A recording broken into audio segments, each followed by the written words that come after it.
ये कहानी एक टीचर के बारे में है जो पहले मिलिट्री का ऑफिसर था, लेकिन फिर अचानक उसने मिलिट्री छोड़कर टीचिंग शुरू करने का फैसला कर दिया, जहां उसे सबसे बिगड़ी हुई क्लास मिलती है। अब ये टीचर क्लास को सुधारेगा या इसकी भी मिलिट्री ट्रेनिंग इन शैतान बच्चों के आगे फेल हो जाएगी। आइए जानते हैं। मूवी की शुरुआत में लीड हेनरी से होती है, जो एक यूएस मिलिट्री ऑफिसर है, लेकिन अब उसने रिटायरमेंट ले ली थी। हेनरी अपनी बाकी जिंदगी टीचिंग करके बिताना चाहता था, इसलिए वो अपने पुराने स्कूल जाता है और प्रिंसिपल से जॉब की बात करता है। तो प्रिंसिपल कहता है उसे पढ़ाने का कोई एक्सपीरियंस नहीं, इसलिए उसे जॉब नहीं मिल सकती। हेनरी उसे हायर अथॉरिटीज का साइन किया हुआ एक लेटर दिखाता है, जो देखते ही प्रिंसिपल हेनरी को जॉब दे देता है। वह हेनरी से कहता है तुम्हें स्कूल की सबसे बिगड़ी हुई और बदतमीज क्लास को पढ़ाना होगा। प्रिंसिपल हेनरी को बताता है स्कूल का कोई भी टीचर इस क्लास को आज तक कंट्रोल नहीं कर सका, क्योंकि क्लास के बच्चे इतने बदतमीज और ढीठ हैं कि वो टीचर की बात सुनने की बजाय उसे ही अपनी सुनाकर भगा देते हैं। अगले दिन हेनरी उस क्लास में जाता है, लेकिन क्लास का कोई स्टूडेंट उसे घास नहीं डालता। सब स्टूडेंट्स अपने कामों में मसरूफ थे। कोई सो रहा था तो कोई गिटार बजाकर किसी लड़की को इम्प्रेस करने की कोशिश कर रहा था। किसी ने तो क्लासरूम को ही किचन बना रखा था और नूडल्स बनाए जा रहे थे।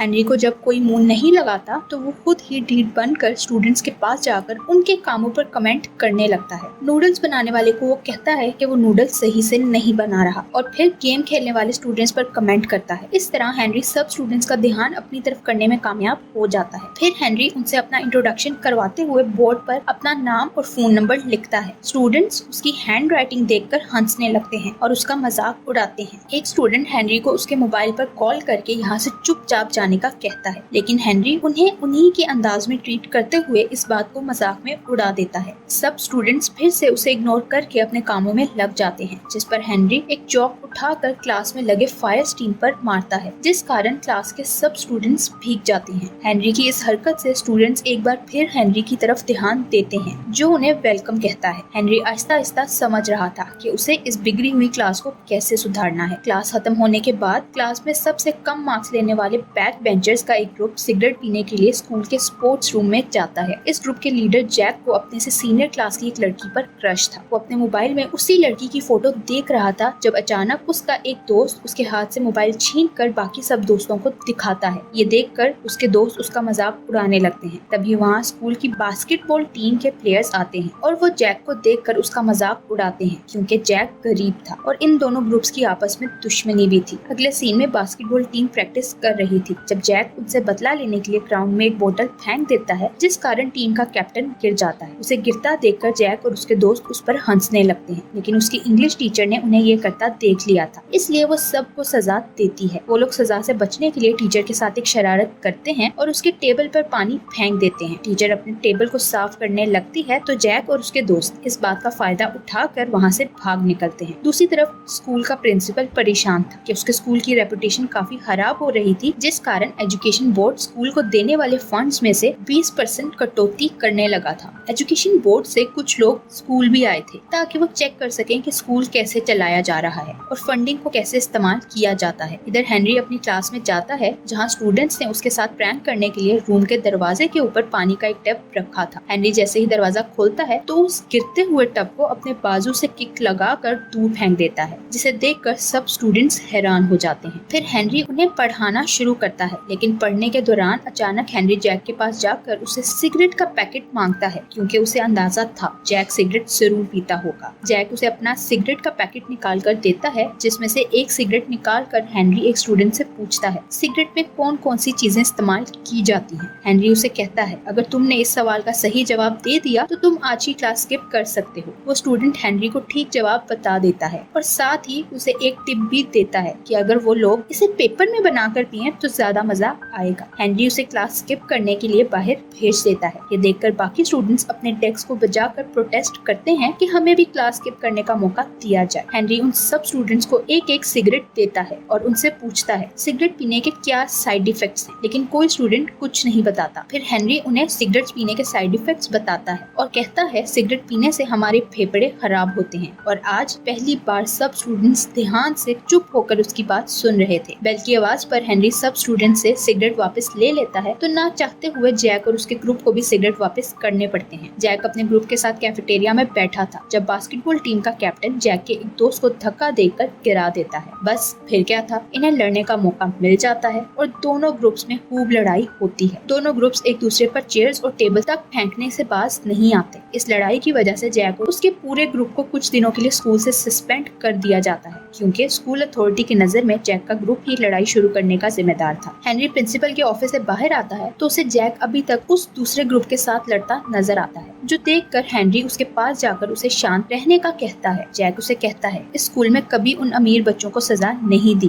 बल्कि हमेशा मेरे जैसे गरीब बच्चों को ही सजा देकर स्कूल से निकाला जाता है। स्कूल के टाइम के बाद हेनरी जैक के ग्रुप के 5 बच्चों की फाइल्स देखता है, जिनमें एक पाकिस्तानी गॉर्डन था, जिसके साथ उसके मुस्लिम होने के कारण बुरा बर्ताव किया जाता था। और यही नहीं, स्कूल के अलावा उसके पड़ोसी भी उस पर कई बार चोरी का इल्जाम लगा चुके थे। गॉर्डन को म्यूजिक बहुत पसंद था और वो एक बहुत बड़ा म्यूजिशियन बनना चाहता था। हेनरी अगले स्टूडेंट वोंग की फाइल देखता है, जिसके पिता उससे बिल्कुल प्यार नहीं करते थे, क्योंकि वो चाहते थे वोंग की जगह उनका बेटा पैदा होता तो ज्यादा अच्छा होता। जब वोंग का भाई पैदा हुआ तो वो वोंग को बिल्कुल ही भूल गए और सारा वक्त और तवज्जो बस अपने बेटे को देने लगे। उसने अपने पिता का प्यार पाने के लिए लड़कों की तरह जीना शुरू कर दिया और अपने बाल भी कटवा दिए, ताकि वो लड़कों जैसे दिख सके और उसके पिता उससे भी प्यार करे। वोंग के ऐसा करने से भी उसके पिता का बिहेवियर चेंज नहीं हुआ, जिस पर वो समझ गई थी वो कुछ भी कर ले, उसके पिता उससे प्यार नहीं करेंगे। इसके बाद हेनरी 2 लड़के ब्रूस और क्रिस की फाइल देखता है, जो भाई थे। उनकी मॉम उनको बचपन में छोड़कर भाग गई थी, जिस कारण उसके डैड नशा करने लगे थे। क्रिस अपने ध्यान बटाने के लिए वीडियो गेम्स खेलने लगा था, जिसकी वजह से उसे आदत पड़ गई थी। लेकिन ब्रूस एक छोटी सी ग्रोसरी शॉप पर काम करता था और साथ ही अपने डैड और भाई का भी ख्याल रखता था। फिर हेनरी जैक की फाइल देखता है, लेकिन उसे जैक के बारे में कोई इन्फॉर्मेशन नहीं मिलती। दूसरी तरफ जैक को दिखाया जाता है, जो एक होटल में वेटर था, जहां एक MMA फाइट में जुआ खेलने वाला एक आदमी यिंग आता है। यिंग यहाँ अपने बिजनेस पार्टनर्स के साथ पार्टी करता है और उन्हें जैक सर्व करता है, जिसे यिंग का फैंटेसी लाइटर नजर आता है। वो यिंग से नजरें चुरा कर उस लाइटर को चुरा लेता है, लेकिन फिर भी पकड़ा जाता है। यिंग के आदमी उसकी कुट लगाते हैं, लेकिन जब वो जैक का ID कार्ड देखते हैं तो उन्हें पता चलता है ये तो स्टूडेंट है, जिस पर वो लोग जैक को कुछ पैसे देते हैं और साथ ही यिंग उसे फूड डिलीवरी की एक जॉब भी ऑफर करता है। इधर हेनरी गॉर्डन से मिलने उसके घर जाता है, लेकिन उसे पता चलता है वो अपने डैड के साथ एक टिकट चुरा कर भाग रहा था। उनके पीछे बहुत सारे लोग पड़े हुए थे, जिन्हें हेनरी रोक देता है और गॉर्डन को ही ठीक कहता है। फिर हेनरी गॉर्डन के साथ एक ब्रिज पर जाता है, जहाँ एक म्यूजिक बैंड परफॉर्म कर रहा था, जो देखकर हेनरी गॉर्डन का कॉन्फिडेंस बढ़ाने के लिए उस बैंड के साथ परफॉर्म करने लगता है। हेनरी को उनके साथ परफॉर्म करता देख गॉर्डन में भी हिम्मत आ जाती है और वो भी उस बैंड के साथ परफॉर्म करता है। इससे गॉर्डन को बहुत अच्छा फील होता है, क्योंकि आज से पहले उसने कभी इतने लोगों के सामने परफॉर्म नहीं किया था। अगले सीन में ब्रूस और क्रिस को दिखाया जाता है, जिनके डैड उनसे आधी रात को अपने लिए ड्रिंक लाने का कहते हैं, लेकिन वो दोनों मना कर देते हैं। डैड को गुस्सा आता है और वो दोनों को अपने घर से निकल जाने का कहते हैं। अगले दिन हेनरी उनके डैड से मिलता है और उन्हें समझाने की कोशिश करता है कि आपको अपने दोनों बेटों को संभालना चाहिए और अपनी जिम्मेदारी को समझना चाहिए। हेनरी उनके डैड को अल्कोहल रिहैबिलिटेशन जाने की सलाह देता है, ताकि वो नशे की बुरी आदत से जान छुड़ा सके। इधर वोंग को देखें तो उसके पिता उसके लिए मेकअप का सामान लेकर आते हैं और उसे देकर कहते हैं, तुम्हें लड़कियों की तरह रहना चाहिए, क्योंकि वो नहीं चाहते थे उनकी बेटी लड़कों की तरह जिंदगी बिताए। लेकिन वोंग को उनकी बात बहुत बुरी लगती है। वोंग सारा मेकअप अपने भाई के मुंह पर लगाकर गुस्से में कार की चाबी लिए घर से बाहर जाती है और कार लेकर निकलती है। लेकिन कुछ दूर जाने के बाद उसे अपनी कार के सामने हेनरी नजर आता है। वोंग कार रोकती है तो हेनरी उसके पास आकर उसे कहता है, बिना लाइसेंस के कार चलाना इलीगल है, अगर तुम कार चलाना चाहती हो तो मेरे साथ चल।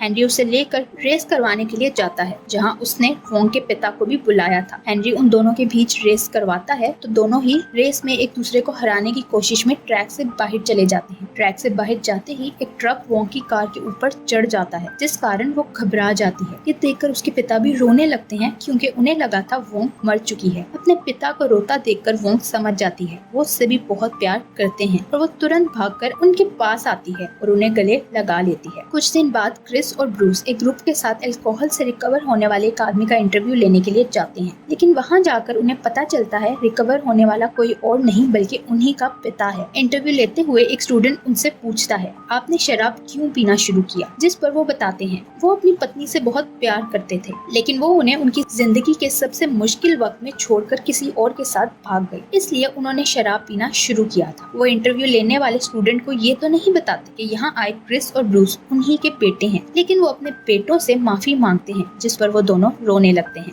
जैक ने यिंग के साथ काम करना शुरू कर दिया दिया था। यिंग उसे अगली गेम में एक आदमी की ड्रिंक में ड्रग्स मिलाने का कहता है, जिसके साथ यिंग जुआ खेलने वाला था। इसके बदले में वो जैक को बहुत सारे पैसे देगा। जैक ऐसा करना तो नहीं चाहता था, लेकिन उसे मजबूरन करना पड़ता है। गेम के दौरान जैक उस आदमी की ड्रिंक में ड्रग्स डालता है, लेकिन वो पकड़ा जाता है और वो लोग उसकी बहुत धुलाई करते हैं और जैक को एक लॉकर में बंद कर देते हैं। कुछ देर बाद वहाँ हेनरी आता है और पूछता है क्या यहाँ कोई स्टूडेंट आया था, लेकिन वो लोग हेनरी को यहाँ से जाने का कहते हैं। तब ही जैक लॉकर में से हेल्प हेल्प चिल्लाने लगता है, जिस पर हेनरी समझ जाता है इन लोगों ने जैक को किसी गलत काम में फंसा रखा है। इसलिए वो उन सब के साथ लड़ाई करने लगता है और वो अकेला ही उन सबको ढेर कर देता है। हेनरी उनके सबसे अच्छे फाइटर को भी हरा देता है और फिर वो जैक को लॉकर से निकाल कर हॉस्पिटल ले जाता है, जहाँ हेनरी अपने जख्मों पर पट्टी करवाता है। जैक पुलिस को सब कुछ बताने की कोशिश करता है, जिस पर यिंग उसे चुप करवा देता है, लेकिन उससे पहले ही ये बात मीडिया तक भी पहुंच गई थी कि हेनरी ने अपने स्टूडेंट को बचाने के लिए एक प्रोफेशनल फाइटर को भी हरा दिया है। हेनरी के बारे में ये न्यूज देखकर उसकी क्लास का बर्ताव पूरी तरह बदल जाता है। सब ने उसकी बातों को मानना और उसकी रिस्पेक्ट करना शुरू कर दिया था। यहाँ एक फ्लैशबैक दिखाया जाता है, जिससे हमें पता चलता है हेनरी जब स्कूल में पढ़ता था तब वो भी बहुत शरारती था। हेनरी ने एक बार स्कूल में पियानो बजाते एक स्टूडेंट यिंग पर वाटर बलून फेंक दिया था, जो अपने मॉम डैड के लिए पियानो बजा रहा था। हेनरी ने यही बस नहीं किया, बल्कि बाद में उसने यिंग के साथ लड़ाई करके उसका हाथ भी तोड़ दिया था, जिस कारण हेनरी को सस्पेंड कर दिया गया था। इसलिए हेनरी को यूएसए जाना पड़ा। प्रेजेंट में हेनरी अपनी क्लास में नजर आता है, जहाँ सब बच्चे उसके पढ़ाने पर पूरा ध्यान देते हैं, लेकिन ब्रूस के अलावा सब स्टूडेंट्स कॉलेज के होने वाले एंट्रेंस एग्जाम के लिए बहुत मेहनत कर रहे थे। ब्रूस अपनी पढ़ाई ठीक से नहीं कर पा रहा था, क्योंकि वो ड्रग्स लेने लगा था। क्रिस ने तो वीडियो गेम्स में गुम होकर परिवार की परेशानियों से खुद को आजाद कर लिया था, लेकिन ब्रूस को अपने परिवार का ख्याल रखने के साथ जॉब भी करना पड़ती थी, इसलिए उसे ड्रग्स लेने की लत लग गई। यही कारण था कि ब्रूस अपने मॉक टेस्ट में भी अच्छे मार्क्स नहीं ले पाता, जिस पर हेनरी उससे उसकी मदद करने का वादा करता है। ब्रूस की हालत दिन ब दिन खराब होने लगती है, इसलिए एक दिन डिप्रेशन में आकर वो बैल्कनी से कूद जाता है। उसे हॉस्पिटल ले जाया जाता है तो डॉक्टर्स बताते हैं ब्रूस कोमा में जा चुका है। ये बात मीडिया तक पहुंचती है तो वो इसे अपने मतलब का रंग देखकर लोगों तक पहुंचाते हैं और ब्रूस की इस हालत का कसूरवार स्कूल और हेनरी को कहा जाता है। हेनरी को स्कूल एजुकेशन बोर्ड अपने पास बुलाता है और उसका टीचिंग का लाइसेंस कैंसिल कर देता है, जिस कारण हेनरी को अब स्कूल छोड़कर जाना पड़ता है। हेनरी जब स्कूल से जाने लगता है तो बहुत सारे स्टूडेंट्स उसे रोकने की कोशिश करते हैं, क्योंकि वो हेनरी की जगह किसी और टीचर को नहीं देखना चाहते थे, लेकिन हेनरी अब यहाँ नहीं रुक सकता था। स्कूल के स्टूडेंट्स डिसाइड करते हैं वो लोग अपने आने वाले एग्जाम्स में बहुत अच्छा परफॉर्म करेंगे, जिससे एजुकेशन बोर्ड को पता चल जाएगा हेनरी एक बहुत अच्छा और काबिल टीचर है। सब स्टूडेंट्स पहले से ज्यादा मेहनत करते हैं और एग्जाम की अच्छी सी तैयारी करने लगते हैं। जब एग्जाम का दिन आता है तो जैक, क्रिस और क्लास के सब स्टूडेंट्स को हेनरी के नंबर से मैसेज मिलता है कि वो उन सब से एग्जाम से पहले स्कूल में मिलना चाहता है। सब स्टूडेंट्स जब स्कूल पहुंचते हैं तो उन्हें वहाँ यिंग नजर आता है, जिससे उन्हें पता चलता है ये सब यिंग ने किया था, क्योंकि वो हेनरी को सबक सिखाना चाहता था, जिसने उसकी जुए की गेम खराब कर दी थी। यिंग अब उन सब स्टूडेंट्स को स्कूल में कैद करने वाला था, ताकि वो एग्जाम ना दे पाए और हेनरी कसूरवार ही बना रहे। यिंग स्टूडेंट्स का ये प्लान जान गया था, इसलिए वो उन्हें कामयाब नहीं होने देना चाहता था। कुछ देर बाद हेनरी स्कूल पहुंचता है तो उसे पता चलता है यिंग ने स्टूडेंट्स को यहाँ कैद कर रखा है। हेनरी यिंग के गुंडों के साथ लड़ाई करके उनकी कुट लगाता है और सब स्टूडेंट्स को आजाद कर देता है। सब स्टूडेंट्स जल्दी से अपने एग्जाम देने के लिए वहाँ से चले जाते हैं। हेनरी अभी तक यिंग के साथ लड़ रहा था और इसी बीच यिंग उसे बताता है मैं वही बच्चा हूँ जिसका हाथ तुमने बचपन में तोड़ा था और इसी वजह से वो कभी म्यूजिक कंपटीशन में हिस्सा नहीं ले सका। वो कहता है हाथ टूटने के बाद मैं कभी पियानो भी नहीं बजा सका। यिंग उसे कहता है इस सब का कसूरवार तुम हो। हेनरी उसे समझाने की कोशिश करता है, लेकिन फिर भी वो हेनरी पे हमला कर देता है। हेनरी उस पर जल्द ही काबू पा लेता है और एंड में उसे चाकू से मारने लगता है, लेकिन फिर हेनरी रुक जाता है। हेनरी उससे अपनी बचपन में की गई गलती की माफी मांगता है और वहाँ से चला जाता है। इधर सब स्टूडेंट्स का एग्जाम रिजल्ट आता है तो पता चलता है वो सब स्टूडेंट्स अच्छे नंबर से